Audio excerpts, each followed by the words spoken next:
Μαθήματα εξ αποστάσεως. Εισαγωγή στο Scratch. Τι εννοούμε με τον όρο προγραμματισμός? Οι ηλεκτρονικοί υπολογιστές δεν είναι έξυπνα μηχανήματα. Δεν έχουν πρωτοβουλία για τίποτα από όσα κάνουν, αν δεν τους δοθούν σαφείς οδηγίες για το κάθε τι. Και εμείς στην καθημερινότητά μας χρειαζόμαστε οδηγίες για να λύσουμε ένα πρόβλημα ή για την επίτευξη ενός στόχου.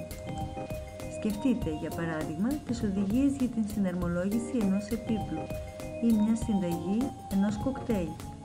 Κάτι τέτοιο χρειάζονται και οι ηλεκτρονικοί υπολογιστές. Έτσι, ως προγραμματισμό, εννοούμε την διαδικασία να συντάξουμε τις οδηγίες με τις οποίες θα λυθεί κάποιο πρόβλημα, αλλά με τρόπο που τις καταλαβαίνει και ο υπολογιστής και κατόπιν να τις εκτελεί. Πώς θα επικοινωνήσουμε με τον υπολογιστή και πώς θα του δώσουμε τις οδηγίες? Ο υπολογιστής δεν κατανοεί τις ανθρώπινες γλώσσες, τα ελληνικά, τα αγγλικά, αλλά ούτε και εμείς τη δική του, μια συνεχή σειρά από 0 και 1.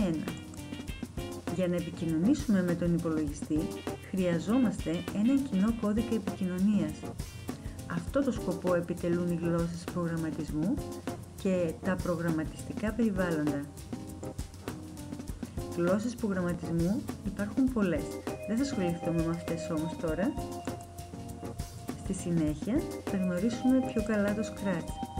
Με το Scratch μπορούμε να φτιάχνουμε τις δικές μας διαδραστικές ιστορίες, τα δικά μας παιχνίδια εύκολα και γρήγορα,